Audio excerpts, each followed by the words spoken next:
Is Edward Snowden a traitor to the United States of America?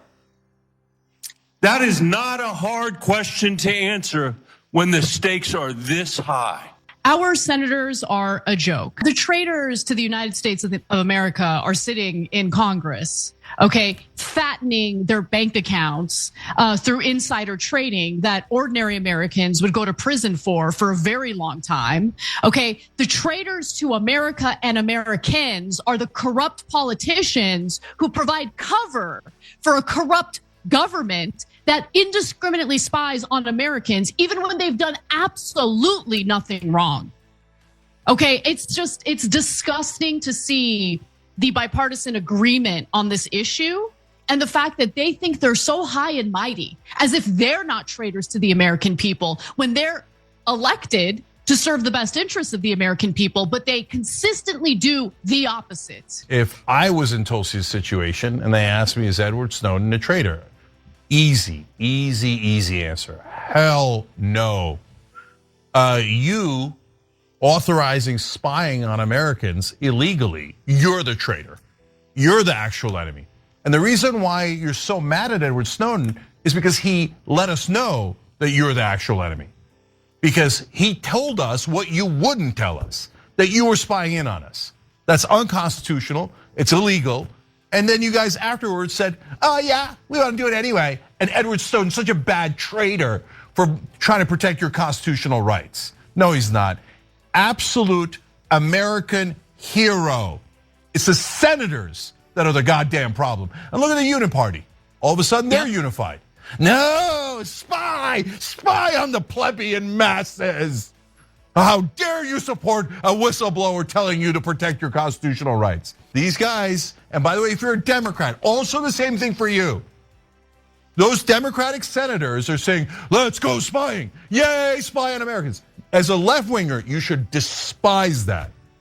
The people who initially said Edward Snowden was a hero were on the left wing. For years, the establishment has labeled Edward Snowden as a traitor, painting him as a fugitive who jeopardized national security. However, the true reason for their condemnation is that he exposed their hidden actions. Snowden didn't betray the public. He revealed how the US government, with bipartisan support, was running an illegal mass surveillance operation against its citizens. His disclosures weren't an attack on national security, but a defense of democracy and privacy rights. Despite breaking the law, the government agencies responsible faced no accountability. Instead, all the blame was placed on Snowden, the one who revealed the truth. If the US truly valued transparency, Snowden would be celebrated as a patriot, not exiled. The real traitors are those who believe they can spy on Americans without facing any repercussions. Malpractice that Democrats suck at this so bad that we're allowing Donald Trump and Stephen Miller to run roughshod on what our government looks like. I don't know what to root for with the Democratic Party. I don't know what their identity is anymore. I don't know what they represent. I don't know what they want to accomplish. They have no leadership whatsoever. Gretchen Whitmer recently had an interview where she was asked, is there, who's the leader of the Democratic Party? And she admitted there is no leader. Ro Khanna came on our show, admitted there's no leader. It is a leaderless party without an identity. It's aimless, unstrategic. I don't. Okay, can I just give a piece of advice to any of those Democratic senators or congresspeople? You lead by leading. Just start leading. You don't have to get Chuck Schumer's permission. You don't have to get Hakeem Jeffries' permission. Just go on TV. Come on these shows, okay? I don't mean us, I mean everyone. Just go on the pod, go on everywhere and go, this is the Democratic agenda. And then you become the leader. Why is this so hard for you guys? What's wrong with you? Don't any of you have any goddamn sense? Don't you know a thing about politics? No, they don't, and they don't care, okay? Together is if they are forced into real self-reflection. They have been running away from that with the help, honestly, traditionally, of people like Bakari Sellers. So if he's willing to stop doing that. And Jake Tapper. And Jake Tapper, yeah. So they need to accept that they've made massive mistakes. Otherwise, they will continue to be an aimless, leaderless, pathetic party that is unable to be a real opposition party to Donald Trump and the Republicans, period. That's what's happening right now as we speak. Congress has become a symbol of corruption. Senators enrich themselves through insider trading. Laws are tailored to benefit corporations, and the legislative branch is too corrupt or ineffective to truly represent the people. It was meant to act as a check on executive power, but instead, it enables it. Presidents rule by executive order while lawmakers engage in empty outrage over issues like mass surveillance. The supposed government overreach they oppose becomes a bipartisan agreement. The transcript reveals this hypocrisy. Republicans and Democrats alike support spying on ordinary Americans. The more distracted the public is, the longer they can keep profiting. Republican Senator Rand Paul announced that he will, in fact, be voting against one of Donald Trump's nominees for his cabinet, specifically his labor secretary pick, Lori Chavez DeRaymer, because she's too pro-labor. I'm not kidding. That is what he said. So here's what he told reporters, quote, "I think she'll lose 15 Republicans and she'll get 25 Democrats. I mean, she's very pro-labor. She might get all the Democrats. Who knows?" What's the point of Congress, honestly? At this point, what is the point of Congress? When everything gets legislated through executive orders, they're useless. They're useless. They actively work against the American people. So what's the point of Congress? They're not really an active check on the president. They don't legislate. This guy has more of a problem with a labor secretary pick who's pro-labor as opposed to someone like Pete Hegseth, who has all these credible allegations against him, including allegations of mistreating women, of having issues with alcohol abuse. No problem voting in favor of that guy. By the way, for defense secretary. My favorite was when people were making the argument that no, she's actually not pro-labor. Because you can't ever give Trump credit for when he does something good, like nominating a pro-labor secretary pick. Just take the W when they come, because if you're on the left, they are going to be few and far between. Okay, so credit when credit is due. But in this case, you have Senator Rand Paul saying that he's going to vote. The Democratic Party, once a champion of civil liberties and whistleblowers like Snowden, has lost its way. It's become a leaderless, aimless party with no clear direction or principles. What do they stand for now? No one seems to know. The transcript highlights this accurately.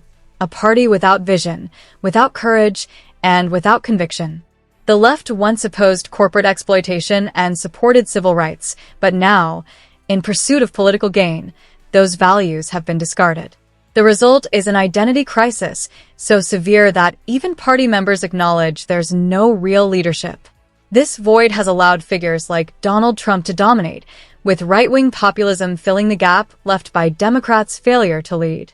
You just clean out that whole thing. President Donald Trump is now outright calling for all Palestinians to be removed from the Gaza Strip and essentially dumped into other Arab countries. Trump also didn't seem to care about the peace and safety of Palestinians when he himself ended Biden's pause on sending 2,000-pound bombs to the Israelis to essentially terrorize the Palestinians with. So Trump was asked about why he lifted the ban on those bombs, or the pause on sending those bombs to Israel, and he said, because they bought them. Except they didn't. We bought it for them. The mainstream media is such an unbelievable joke because they'll write in all their stories, Israel has bought these weapons, and they never mention that we paid for them buying the weapons with American taxpayer money. I mean, what a joke. Israel isn't buying anything. Israel's using all of our money. They've taken over $300 billion from us. And if you're an American who loves Trump and you think you're America first, no, brother, Trump's America second, okay? So first Israel, and when this war starts, they'll want another $300 billion, and they'll make you pay it like a dog. So the barking, Donald Trump, the dog walk has begun, okay? Netanyahu's taking him around the park. So now he's like, what, genocide and war? Sounds like a good idea. Hey, let's get waterfront property for my crooked son-in-law, who already took $2 billion off the Saudis, right? So this is the kind of crook that Jared Kushner is. His father was a crook. He was pardoned by Donald Trump. There are a bunch of criminals in this family, and all they want to do is help Israel steal this land. So I told you the ceasefire was fake. Netanyahu said in Hebrew, oh yeah, we don't intend to honor the ceasefire. The minute we want to, we're going to restart bombing them. He said it again today. And 90-day freeze on all foreign aid, except, of course, Israel. Beloved Israel. Walk around the park, Donald. Walk around the park. At least we know your own, and you're a politician like all the rest. Trump's foreign policy, particularly in the Middle East, has often contradicted the America First narrative. Despite this rhetoric, his actions have consistently prioritized other interests over the well-being of Americans. Billions in taxpayer dollars continue to fund military aid to Israel, while U.S. politicians turn a blind eye to the reality of occupation and civilian suffering. Trump even suggested the forced removal of Palestinians, a proposal that not only violates international law but exacerbates regional instability. His stance on Gaza, which essentially advocates for ethnic cleansing, is shocking, but this issue isn't limited to him. For years, the U.S. has provided Israel with unwavering support, regardless of which party holds the White House. The transcript makes it clear, both Democrats and Republicans have continued this policy, while mainstream media fails to address that American taxpayer money is being used to arm Israel. The truth is being hidden from the American people because transparency isn't a priority for the political establishment. There's no doubt that he was ousted. First of all, this guy was a tweeting maniac up until and through his Zach Morris rant. It's insane what this guy said. It is. Let me actually read it to everyone because I just found it so insulting toward American workers. So he said, and this is what got him in trouble, our American culture has venerated mediocrity over excellence for way too long, at least since the 90s and likely longer.